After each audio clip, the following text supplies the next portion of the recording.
Mac and the boys, the virtues, the beatitudes, the beauties. They sat in the palace flop house, and they were the stone dropped in the pool, the impulse which sends out ripples to all of Cannery Row and beyond, to Pacific Grove, to Monterey, and even over the hill to Carmel. This time, said Mac, we've got to be sure he gets to the party. If he don't get there, we don't give it. Well, where are we going to give it this time? Jones asked. Mac tipped his chair back against the wall and hooked his feet around the front legs. I've given that a lot of thought, he said. Of course, we could give it here, but it would be pretty hard to surprise him here. And Doc likes his own place. He's got his music there. Mac scowled around the room. I don't know who broke his phonograph last time, he said. But if anybody so much as lays a finger on it next time, I personally will kick the hell out of him. Well, I guess we'll just have to give it at his place, said Huey. People didn't get the news of the party. The knowledge of it just slowly grew up in them. And no one was invited. Everyone was going. October 27th had a mental red circle around it. And since it was to be a birthday party, there were presents to be considered. Take the girls at Dora's. All of them had at one time or another gone over to the laboratory for advice or medicine or simply for unprofessional company. And they had seen Doc's bed. It was covered with an old faded red blanket full of foxtails and burns and sand, for he took it on all of his collecting trips. If money came in, he bought laboratory equipment. It never occurred to him to buy a new blanket for himself. Dora's girls were making him a patchwork quilt, a beautiful thing of silk. And since most of the silk available came from underclothing and evening dresses, the quilt was glorious in strips of flesh pink and orchid and pale yellow and cerise. They worked on it in the late morning and in the afternoons before the boys from the sardine fleet came in.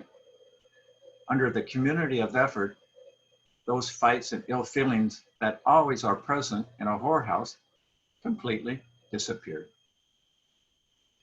Lee Chong got out and inspected a 25-foot string of firecrackers and a big bag of China lily bulbs. These, to his way of thinking, were the finest things you could have for a party. Sam Malloy had long had a theory of antiques. He knew that old furniture and glass and crockery, which had not been very valuable in its day, had, when time went by, taken on desirability and cash value out of all proportion to its beauty or utility. He knew of one chair that had brought $500. Sam collected pieces of historic automobiles, and he was convinced that someday his collection, after making him very rich, would repose on black velvet in the best museums. Sam gave the party a good deal of thought, and then he went over his treasures, which he kept in a big locked box behind the boiler. He decided to give Doc one of his finest pieces, the connecting rod and piston from a 1916 Chalmers. He rubbed and polished this beauty until it gleamed like a piece of ancient armor. He made a little box for it and lined it with black cloth. Mac and the boys gave the problem considerable thought and came to the conclusion that Doc always wanted cats and had some trouble getting them. Mac brought out his double cage. They borrowed a female in an interesting condition and set their trap under the cypress tree at the top of the vacant lot. In the corner of the palace, they built a wire cage, and in it, their collection of angry tomcats grew with every night. Jones had to make 2 trips a day to the canneries for fish heads to feed their charges. Mac considered, and correctly, that 25 tomcats would be a nice present as they could give Doc. No decorations this time, said Mac. Just a good solid party with lots of liquor. Gay heard about the party. clear over in the Salinas jail, and he made a deal with the sheriff to get off that night and borrow $2 from him for a round-trip bus ticket. He had been very nice to the sheriff, who wasn't a man to forget it, particularly because the election was coming up and Gay could, or said he could, swing quite a few votes. Besides, Gay could give the Salinas jail a bad name if he wanted to. Henry had decided that the old-fashioned pincushion was an art form which had flowered and reached its peak in the 90s and had since been neglected. He revived the form and was delighted to see what could be done with colored pins. The picture was never completed. You could change it by rearranging the pins. He was preparing a group of these pieces for a one-man show when he heard about the party, and he instantly abandoned his own work and began a giant pincushion for Doc. It was to be an intricate and provocative design in green, yellow, and blue pens, all cool colors, and its title was Pre-Cambrian Memory. Henry's friend Eric, a learned barber who collected the first editions of writers who never had a second edition or a second book, decided to give Doc a rowing machine he had got at the bankruptcy proceedings of a client with a 3-year barber bill. The rowing machine was in fine condition. No one had rowed it much. No one ever uses a rowing machine. The conspiracy grew, and there were endless visits back and forth, discussions of presents, of liquor, of what time we will start, and nobody must tell Doc. Doc didn't know when he first became aware that something was going on that concerned him.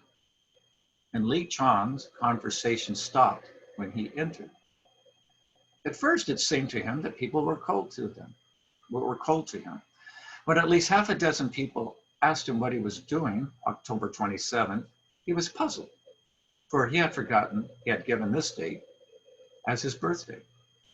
Actually, he had been interested in the horoscope for a spurious birthday, but Mac had never imagined it again, and so Mac had never mentioned it again, so Doc forgot it. One evening, he stopped at the halfway house because they had a draft beer he liked, and they kept it at the right temperature. He gulped his first glass and then settled down to enjoy his second when he heard a drunk talking to the bartender. "Hey, are you going to the party?" "What party?" "Well," the drunk said confidentially, "you know Doc down in Cannery Row?" The bartender looked up at the bar and then back. "Well," said the real drunk, "they're giving him a hell of a party on his birthday." "Who is?" "Everybody." Doc mulled this over, did not know the drunk at all. His reaction to the idea was not simple. He felt a great warmth that they should want to give him a party, and at the same time he quaked inwardly, remembering the last one they had given. Now everything fell into place. Mac's question and the silences when he was about. He thought of it a lot that night, sitting beside his desk. He glanced about, considering what things would have to be locked up. He knew the party was going to cost him plenty.